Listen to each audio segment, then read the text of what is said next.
Ladies and gentlemen, welcome to the first ever episode of the Buccaneers Podcast. I am joined, my name's Josh to start off with. I'm the guy that does all the streams for the Bucks and some of the media stuff. And I'm joined today by three of the Buccaneers players, Kanys, Ellie Wakeling and Harvey Briggs. Hello. How you doing, guys? All good, thank you. Doing good. Thank you very much for coming on. So I'll kick things straight off and we'll just go around with the introductions. Tell me about your introduction, how you got into ice hockey. We'll start with you, Megas. Like, how did you get into ice hockey? Yeah, so I'm Megas, number 22 for Bucks. And yeah, I'm going to be honest, I don't have like a very motivational story on how I got into hockey. It's just when I was growing up, my dad was just like, I want him to do a tough sport. And he didn't want to put me into boxing because he didn't want the brain stuff that happens with boxing. And my granddad used to play a bit of hockey, so he just put me in, and I kind of stuck with hockey since. Sounds interesting. Yeah. Am I right in thinking also you're dual nationality, aren't you? So you're English and Lithuanian. Yeah. I was born in Lithuania. I came here when I was like 6 or 5, so I'm English trained. But yeah. So at an international level, who would you rather play for? Would you rather play for GB or would you rather play for Lithuania? Oh. That's a good question. Whoever will have me, I'll play for. Whoever will have you, you'll play for. Okay. Cool. Ellie, how you doing? Tell us about your introduction to hockey. I'm good, thank you. To be fair, it's just kind of run through my family. Like my dad played, my uncle played, my mum was kind of involved. So I was always at the ice rink watching them coach, manage, and all of that jazz. And then I used to clean out the kit cupboard actually because I had nothing better to do as a 4-year-old. And then one day the coach, Martin Parfit, was like, hey, stop clearing it out and put it on the ice and see if you enjoy it. Went on and never looked back since, really. So that's where it started when I was about 4. And here, because you're in quite a rare position because you're one of 2 females that I know that play in the NIHL. Is that still? It's yourself and Abby. Is that still the case, or are there others involved?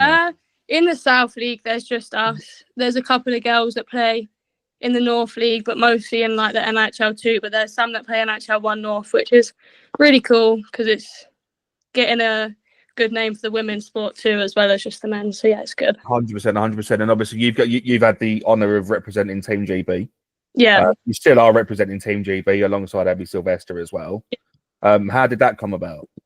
I think when I was about 13, I got an email one day saying you've been invited to trials for GB after England under 18s. Was too young that year to go to a world championship, so I had to just kind of ride the season out, training with them. And then the year after that, I got called into the squad and then been there ever since. Now I'm women, so yeah, been a while. But I mean, veteran. To represent Team GB, I think at any age is an honour and a privilege. So yeah, it's an absolute honour every time going to play for your country. It doesn't get much better than that. So no, 100%. Props to you. And is sort of like the Olympics sort of where it peaks for you, or have you got bigger goals than that? Yeah, so obviously we've actually got an Olympic qualifiers coming up in December where we're hoping to qualify for the next round of qualifiers, and from there, obviously if we get to that, we're aiming for the be the icing on the cake. Probably the best thing I can do. So that would be pretty cool to make it that far. Yeah, fantastic. Well, good. Best of luck to that. Thank Harvey, Yeah. Tell us about your introduction to hockey, my friend. Obviously, this is the first time I think I've spoken to you properly one-to-one. Yeah. Same with Megas as well, but I think out of all 3 of us, I think I've spoken to you the least. So, tell me about your introduction to hockey. How did it all come about? Obviously, you started at Streatham, if I'm not mistaken. Yeah, I played at Streatham. Well, my mum played, and my sister played, and like my dad was skating. So I don't know. It's just in the family again. It's in the family.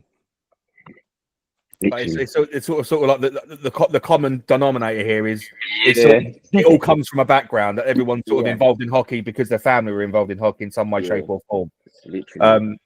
Harves, you yourself are in a unique position because you're one of, I think, 4 players that are on 2 ways this year. Yeah. Obviously, you got the Bucks, and you also play for the Raiders as well. Yeah. The next thing I want to go on to is your biggest achievement within hockey. Ellie, we'll start with you. I think I already know what the answer is going to be, but we'll go with you anyway. What's kind of like the biggest achievement you've had in hockey? Definitely playing for the GB women's team. Obviously, it's coming up to my 4th year with him now, I think. So I've had quite a fun few years playing for GB, but I think my favourite was either the Olympic qualifiers in 2021 or probably winning a gold medal back in 2022 in Yaka. It was pretty special. And we had quite a lot of our friends and family there, so pretty cool. Yeah. Okay. Harv, what's been your biggest achievement to date? Last year we won. I struck me one in that. Was it NHL 1 League and Cup? I don't know. I haven't really done much in ice hockey. I've just played in ice hockey. I haven't really done. I think I've done conference a couple of times, and that's about it, really. That's about it. Nothing too interesting. Okay. And Telford and Junior. I can't like one of my favorite tournaments ever was I think it was under 18s Telford tournament. Under 18s or under 16s Telford tournament, and we won that. That was mad. Like the whole arena, the whole Telford arena was full to the brim. Yeah, them Telford tournaments. I think Yeah. that was one of my best tournaments or one of my highlights in my career. I'll never forget that tournament. Never. I sort of like, let's picture yourself in say 4 or 5 years from now within ice hockey. Where do you aim to be? Ooh. What do you aim to achieve? Should I say? Hopefully, you get that step up into elite league. Step up into a league. I think that's everyone's goal. Yeah. Hopefully, step up into elite league. Megas, what's been your biggest achievement to date within ice hockey? So my biggest achievement is yet to come. It's coming still, but at the moment, I'd say probably in U15s when I played with Streatham, we won the nationals for the age group. Scored the equalising goal, so it was just a great game. Obviously, a great feeling winning nationals. So I'd say at the moment that's my biggest achievement. Okay, so a lot of mixed answers. Obviously, Eddie, you've got the international experience. Harves, Megas, you've got the sort of winning youth level. So that's good to know. And like, where do you see yourselves in say 3 or 4 years? Harves, I've already asked you, so I'll just go around. Eddie, where do you see yourself? Where's like the next step for you? Hopefully still playing GB. Hope I've got a few more years left of that. Obviously hoping to play in the NHL one as long as I can. Keep playing Queen Bees, and obviously I have coached a bit. Quite enjoy coaching, but would like to coach at a senior level. So maybe in 4 years I might be doing that. But if I'm still playing, I want to prioritise that before I start coaching. So it all kind of depends on how my playing career goes, really. Fantastic. Megas, what about you? Where's sort of like, where do you see yourself? What do you want to achieve? Yeah, so in hockey, obviously I've been blessed with the opportunity to be on the two-way with Raiders this year, and I just want to carry on going up in them terms. Just really want to, in 3-4 years, reach the highest level I can, really just see where it takes me, see what I can do, and just prove to myself that I can be a good hockey player. I feel kind of guilty now that I've not mentioned the fact that you're on a two-way as well. So thank you for letting me know. That's right. There's so many players I've got to try and keep up with, man. Like across 2 teams, it's really, really hard. Obviously, I know Harvey's on the two-way because I've seen him play both. I've seen him play both for Raiders and for the Bucks. So yeah, obviously, very easy to tell. Harv, where's sort of like obviously you said that you want to play at the elite league. What is the next step for you in terms of achieving something? What do you think is the next step? Is it to get more, sign a first team contract with the Raiders for them, or just to become a key role, one of the key players in National League, like Romford, or just in the National League, become a confident goal scorer type of player that I am. Do you know what I mean? Just kind of solidify myself, make a name for myself in National League a little bit. Yeah, you're all players yourself, but you do play with other people. So I've got some questions about players that you've played with. Okay. Harvey, we'll start with you.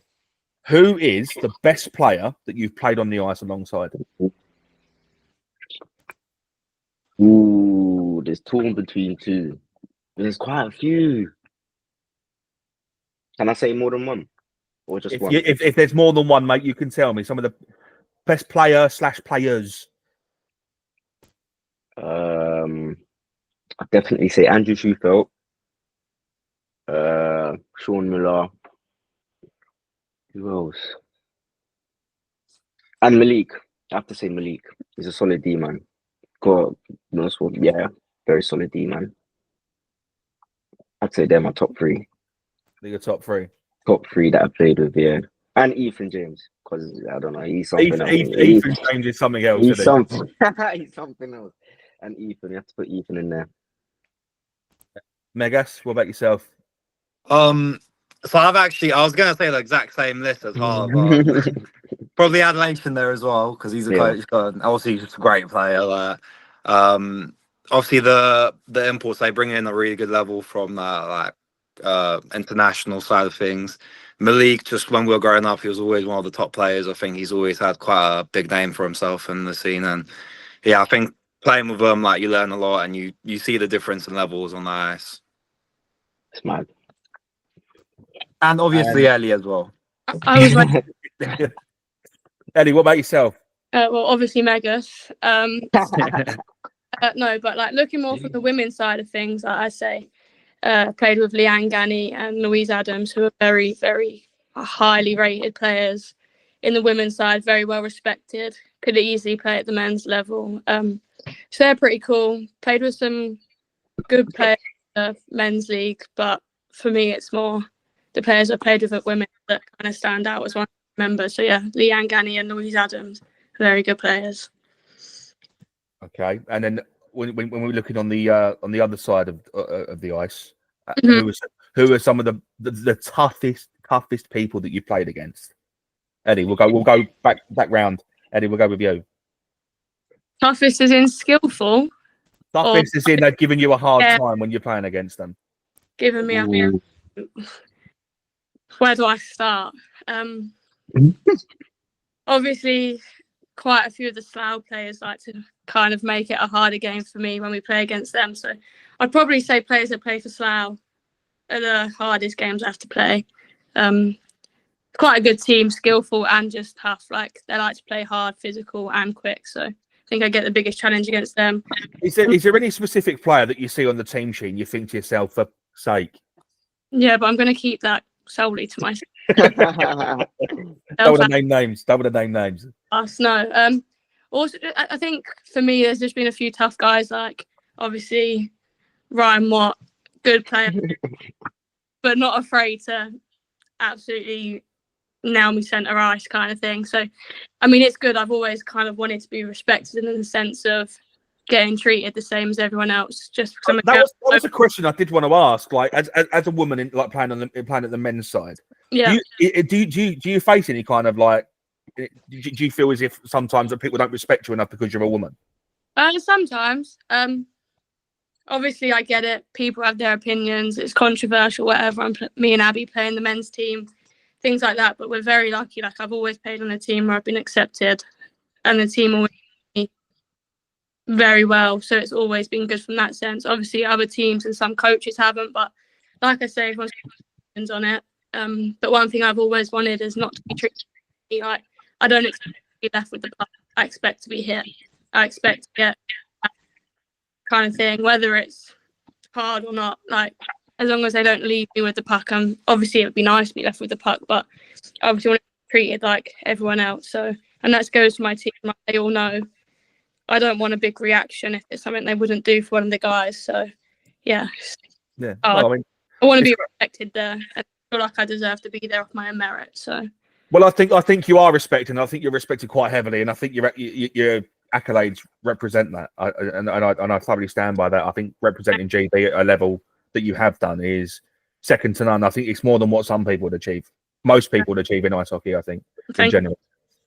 Megas, is there any particular players that you sort of look at when you?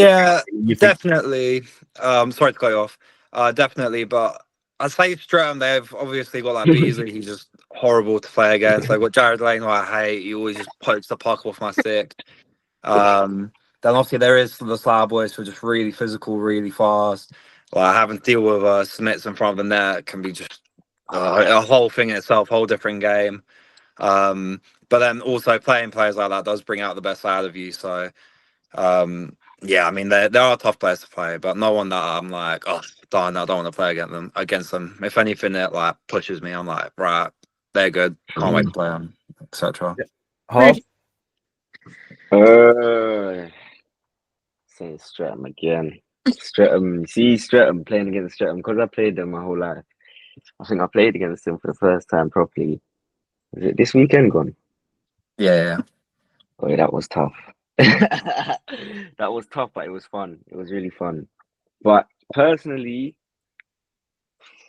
Sevi Moore, Sebastian Moore, Sebastian and Christian. You see, I don't know which one plays centre, but sometimes I man marking it, one of them, and So you're in quite a unique position here, Harvey, because you play for them and you play against them. Yeah. See, when we play together, it's lovely because we all play like a very similar style. When me, Sebastian, and Christian play together, it's nice. Like we all play a very similar style, and it just works so easy. But when I play against them, I do think, Yeah, I mean, for me, I think the Moore brothers are probably at that level where they could play for any of the top teams. Yeah, and I feel as if that they would make an impact. Jordan Gregory hits hard. I tell you that. Jordan Gregory from Streatham, he hits hard. Yeah, very hard. On the ice, the shouts can be a little bit more different. But what player that you've played against, or from any team, it could be the NIHL, NIHL 1, any player, who chirps the most and who is the funniest that chirps? Aiden Wilson. Aiden Wilson is hilarious. I think Aiden Wilson for me. Aiden Wilson chirps. Yeah, Aiden Wilson. He doesn't stop all game. All game, he doesn't stop. Megas, what about you?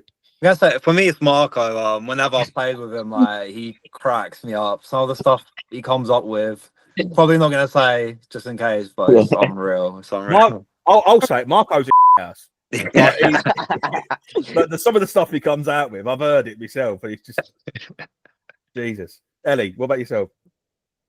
I don't know. I hear some pretty terrible chirps sometimes. I think, where did that come from? I'm trying to think in particular. Like Max is trying to learn to chirp at the moment, and he's starting to copy the wrong people. And I'm like, Max, you're not fun. See, Max, the goalie, Max Van Mullen. Yeah, he's learning his way of chirping, and I'm trying to encourage him to go copy someone else's chirps. Yeah. He's been trying to copy Brad Taylor, and that is not a wise choice for chirping. I say Brad chirps a lot, but it's not funny in like a ha you're funny kind of funny. It's like, oh Brad, where did you get that? More than anything. That makes me laugh. It does make me laugh. So I'll give credit to Brad for that. Is there anyone that you've played against that chirps your team the most? Stress them. Brandon Miles doesn't stop all game from the side. It's all I can hear. Yeah, Streatham. Yeah, I can't like Streatham as well. Me skating past the bench, I'm hearing 101 different things by everyone. I literally end up just laughing and looking back and laughing. I think it's funny. Blackie likes a good chirp from the bench all game. Even on the ice, he'll start chirping you as you're skating by. Megas, what about yourself? Is there anyone that you've played against, particularly that their chirps stand out? No, it's a bit boring, but not really. No one stands out to me. I'm always I never really hear any chirps, so don't really have a good answer on that one. You sort of lock yourself in the zone and you just ignore it, block it out. Yeah, more or less. Yeah, and when we look at teams that you played against as a whole, this will be a good one for you. At the level that we're all at now, NIHL 1, what team has got? I think it's between two. But what team could easily swap a place in the NIHL and do well? Slough. Certain. Yeah, or maybe Bucks. Got to get the name in there. I agree. But yeah, it's definitely obviously at the moment Chelmsford's got a lot of like old National League players. But I'd say Slough right now they're looking quite good. Good coach and obviously young players, highly skilled players. So they probably do quite well in that league. Yeah, Harv, you say Streatham, didn't you? Yeah, Streatham and Slough. Yeah. Streatham and Slough. Sure. I think they're probably like the two favourites, aren't they? Really, Streatham, Slough. They're just clinical. They're very clinical. They do the basics very well, and they work well as a team. Do you know what I mean? And I think that's a key thing. Yeah, you got in the National League. You have to be. Yeah, in National League, you have to be clinical. Like if you're not clinical, if you miss a pass up, like it could change just like that, literally with a click, and it could be an odd man rush and a goal. So I think that is the most key thing. Like working hard, being on point, and just being clinical. Really, I think they're the most top two clinical teams. Right. Well, we're coming to the end of it. Obviously, I don't want to go on for too much longer, so I'm just going to go on to the what ifs, or who is the who is. I'm going to ask you a bunch of questions about the people that you play with, and you just have to answer me as honestly as you can. So the first question, and I'll put this to everyone: who is the worst at responding to messages? In the group chat, I say Sonny. Who? Yeah, you don't say a word. In the group chat. Say yeah, Sonny. Sonny's, yeah. So Sonny gets the award for the worst at responding to messages. Yeah, Yep. Okay, cool. Next question: who is the most likely within your teammates to play in the Elite League? Harvey. Harvey, yeah. You can't choose yourself, Harvey. Other than me, I say Nils. Nils is young. He's got a lot of developing to do, and he's a very good player. Okay. I think Nils. Say yourself then, Harv. Say again. It was obvious you wanted to say yourself then. No, definitely not. Would have never said Nils if you didn't say that. Here's a bit of a funny one. You're out to expose one of your teammates here. Who has got the worst taste in music? Bradley Taylor. He put some music on the other day. I had to tell him to take it off. Saying that, Honestly, it sounded like Barbie music. when you got the country playing, it was all right, but apart from that, yeah. I don't know what he started off on. I said, Brad, please change it. I could hear it from my AirPods. Just change it. Oh, terrible. Megas, you get to vote. Who's got the worst taste in music? You know what? I'd probably say either Brad or Philip. I've not heard the music taste, but both of them look like they listen to some like out there stuff probably. So So Bradley Taylor gets the award here for the worst taste in music. Yeah. Right. Who is the most likely to be late to practice? Harvey. No, Yes, Harvey. I've been late. No, Hold to on. be fair, now you get there early. No, Donald. let me tell you something now. The reason why I was always late is whenever I come with my mother, I'm late. When I'm on my own, I'm on time. So, and this season I haven't come with my mum once. I think the only time I did come with my mum to a game, I was late. Other than that, I'm always on time, unless the trains are delayed. Donald cuts it fine. He does get there like 10 minutes before we go on the ice sometimes. So maybe Donald. Yeah. So it's a toss up between Harvey and Donald. Yeah. No, Yeah. no, you have to keep my name. I haven't been late once. I've not got one single I've late time. got to have a majority here, my friend. I've got to have a majority. You know what? Bullet. During Bucks, you come in on time, but at Raiders, I've seen you turn up like quite last minute. What? At 8:30? Because that's the train. That's what time the train gets there. And most of the time, I get there, I rush there, and don't even start the meeting till 8:45. So why am I gonna rush? Fair enough. Who are you nominating to be the most likely to arrive late, Harvey? Go on, give it. Oh, me. Yeah. Go on, give it to myself. No, I'm joking. Ooh. Kobe Grinnell Park. He's always late. Is he? Every game, he's got check the WhatsApp. You'll see Kobe £5 late, £5 late. He's been late to like 3-4 games in a row. I believe. Well, it's undefined. We don't know who is the most likely to be late. It's a toss up in agreement. Right, next one. Who is the most likely to wake up in a bush after a night out? Ellie. I'm going against that and not saying me. And I would say Luca. Yeah. He does like a pint. I've been in the pub with him. I'm going to be a liability and saying it's going to be him. Half. What I about haven't really yourself? been out with anyone too tough, but I heard Luca's antics, so I'm gonna have to go with Luca. Luca Pascal gets the majority. The most likely to wake up in a bush. Right. Who is most likely to sleep through their alarm? Me. I mean, Harvey, you've got a reason to, mate. You've got a newborn baby, man. I know the struggles. Yeah. Apart from Harvey is exempt from this question. Who is most likely to sleep through their alarm? Probably Philip.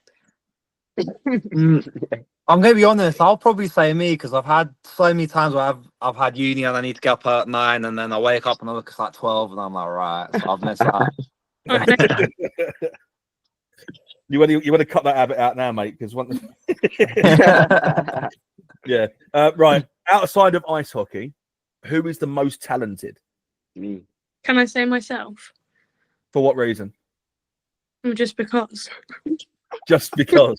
I say I'm quite talented. I don't know. I think I am. No, of course you do. What's your talent, Harvey? What talent do I have?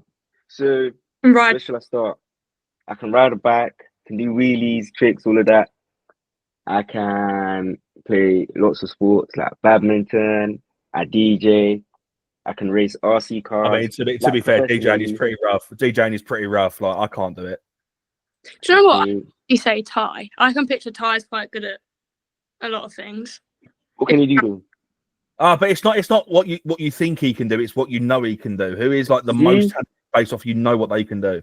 I'm a good driver, very good driver. The list goes on. I'll come on to that in a minute. Harv. I've got a question about that kind of thing. Oh no! Oh God. You know, go on then, Harvey. You can have it because I don't know what anyone else really does. Yeah, you do DJ though. Harvey gets the most talented. Okay. Who is the most likely to get a speeding ticket? Harvey. Megas. Megas, because Megas is a bit clumsy. Megas will end up daydreaming and he's like, oh shit, it's like 80 miles per hour and a 50. That's Megas. I won't confirm or deny because I'm with our new insurance right now, but yeah, no, it'll be me probably. I am quite I spaced out and I end up speeding by accident. Oh dear. Who eats the most? What, like in general or in the chamber? Who do you see in the locker room? Like you see them and they're always eating something. Brad Taylor, I'd say. Think Brad? Yeah, I've seen him with some questionable meal deals before a game. Oh yeah. Meg, didn't you turn up to Solent with a McDonald's the other day? It was a long drive. I hear it, man. In my defense, I did get a wrap as well, so healthy. Yeah, I mean, that's excusable. That's excusable. Thank you. Who's always snacking? Let's put it down as that. Who's always He's snacking? always got a white chocolate Twix in hand. Always. I think it's definitive. Harvey Briggs gets the reward. Who eats the most? He's literally sat here waiting for this finish. This is the last question, and I think this is a good one to end on. Who is the most likely to drop the gloves to defend their team? Elliot or something. Yeah. I'd say Sonny probably because we stuck up for you last year, didn't he, mate? Yeah, he did. So he stuck up for me. So I'll definitely. It's not often you see netties drop their gloves either. So, what is Brad Taylor out of the mix? Out of his his little tiff that he had with MK Thunder at the weekend. He dropped the gloves, didn't he? Well, dropped the gloves. Yeah, he did. Yeah. And I spoke to him about that, and he said he was defending the team. Is that true? I weren't there. I can't comment. I was in the penalty box, so I didn't see. No, Abby got a hard hit. It was clean, but it was hard. And Brad obviously said like that guy had been going after people quite a bit in that game. Felt the need that was a good time to do something. So yeah, sticking up for the team. So fair play to him. So the tall guy. No, I don't know which one it was. I don't know, but it looked like Brad. One with a beard. Still. In a beard. I spoke to Brad about it afterwards, and he went, "Yeah, I lost my feet. I lost my balance, and I fell." Like, was that the case, or did you just get it really hard? It wasn't really like a fight as such, but Brad it was hurt his nose or something. So I don't know. He got it in his nose, so he did get hit. Oh yeah, but it wasn't like a proper good fight. Do you know what I mean? It was quick, but it did look like he lost balance a bit. And so who knows? Yeah, I'm not the fighting specialist to comment. Dervish dropped the gloves as well. He dropped the gloves again. Yeah. And I think that's testament because Aaron Connolly's got quite a cult following with Raiders and Bucks and development at Romford. So the fact he didn't really have a choice, to be honest, in that moment. Well, he did say it to Max, didn't he? Apparently. Yeah, I feel like he didn't really have a choice. I think what happened there is when Victor were down, and obviously Aaron's quite an experienced captain. He knows what the team needs, and I think in that moment they needed like a win. So I think they needed to up there. Yeah, so the fight thing was a bit like he wasn't going to stop it. So with everything combined, who is the most likely to drop the gloves to defend? Elliot. Elliot Dervish. Elliot Dervish gets the award for the most likely to drop the gloves. So there we go. But well, that wraps up the podcast. It was nice and brief, quick, to the point. We'll go around with some parting comments. You got any comments for questions? Any parting comments to the fans about what's upcoming? We'll start with Megas. Yeah, I don't really have anything specific. Just come down, watch the games. We're a young team, entertaining team, and I think we'll definitely, as we've shown, we can play against good teams like Invicta, and we can definitely get some good results. So yeah, come down and watch. Ellie? Just echoing Meg, really. Get down, watch the team. A lot of the players here are training with Raiders, getting ice time with Raiders, so it's kind of the future of what Raiders fans want to hear. I think it's a good opportunity to come down, watch some good hockey, some local derbies, if you like. Obviously, National League, nothing's too local, so keep that Chieftains, Romford, Invicta kind of thing going. I think we play Invicta next at home, so be a good one to get down to. So if you're around, 2nd of November. 2nd of November. That's a double header as well. So there's 2 games that weekend. Yeah, so I think we play Sunday as well. So obviously get down, watch that, support the team. I think we play better when we've got a good crowd. So it'll benefit not having some people getting down to watch. They said it all. They have literally said it all. People don't know that the Bucks exist, and I think that's criminal in itself. Guys, if you're watching this and you've never been down to a Bucks game, you've got Saturday the 2nd, and then you've also got Saturday the 10th. No, Saturday the 2nd, Sunday the 3rd, and then there's a following game. You've got Chelmsford on the 9th. These games are going to be huge. I'd strongly recommend anyone that has not been to a Bucks game before, come down, see what it's about. If you love ice hockey, you are going to love what the Bucks are producing, because it's second. I think it's on par with the Raiders as the level of what they play at. If you haven't seen it, come down. Come and watch a game. As for right now, this has been the Buccaneers Podcast, episode 1. We are done. Thank you to my guests. Thank you for watching, and we'll see you next time. Thanks. Cheers. Cheers. Thank you.